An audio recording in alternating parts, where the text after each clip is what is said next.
So for 4D, which is waves crossing boundaries, all we need to know that there are 4 different ways that waves can cross a boundary, be it light or water waves or any other wave, sound waves for example. They can cross a boundary when they enter a boundary at a new interface, for example. They can cross in 4 different ways. Now these images specifically illustrate those 4 different ways. So just to have a look, this is obviously, you've got a lake of water with the tree obviously in the distance, which is clearly being reflected by the water, so you can see the reflection of the tree. So you have reflection. Now what you specifically need to know about that, and the definition is on the next slide. This is obviously just a black image. It's an object that appears black, which suggests that any light that had actually entered that object has not been reflected, it's not come back, it's been absorbed. So you've got reflection, you have absorption. This is simply just a window, which you can see the light and objects through a window. So the light is clearly passing through the window, which means that the light has been transmitted through the window from the outside to the inside. So if waves pass through the boundary, then they are transmitted through the boundary. And finally, this is a specific example of what we did in 4C, which was refraction, where we discussed white light, which we know is made up of the different frequencies of and wavelengths, which are the different colors of the visible spectrum.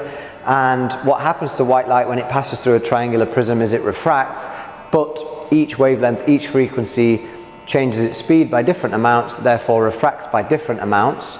And you can see those individual colors and frequencies on a screen at different positions. So this is a specific example of what can happen when refraction takes place. So your 4 ways of crossing boundaries are therefore reflection, refraction, transmission and absorption.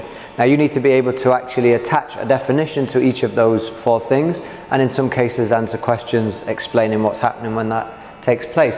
So if we look at the first one, waves pass straight through the boundary without being reflected or absorbed. So they go straight through, they're not bounced back, they're not reflected, they're not absorbed, so the energy isn't dissipated, but they could be refracted. So this is transmission if the waves pass through. Now refraction isn't on there because although the waves are passing through, they may change the direction when they go through the boundary and through to the new interface.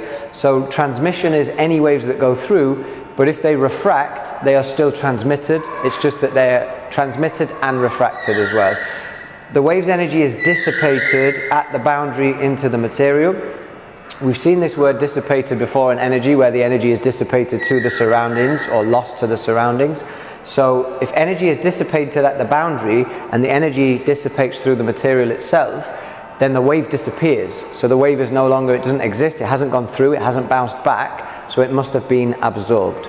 Okay, so this one is absorbed.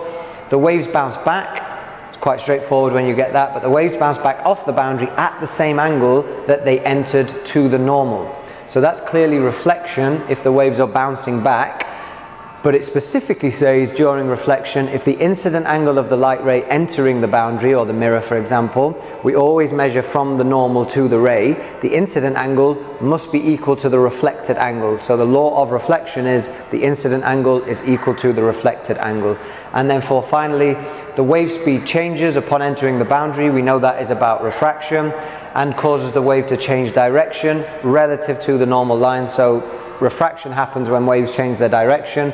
That happens because of a change in speed, but only happens if they come in at an angle to the normal. For example, if they entered and it slows down, it changes direction towards the normal, and if it enters and speeds up, it changes direction away from the normal, and the explanation was in 4C. So there are your 4 ways that all waves can cross a boundary. You just need to be able to identify which one is taking place in any real life situation.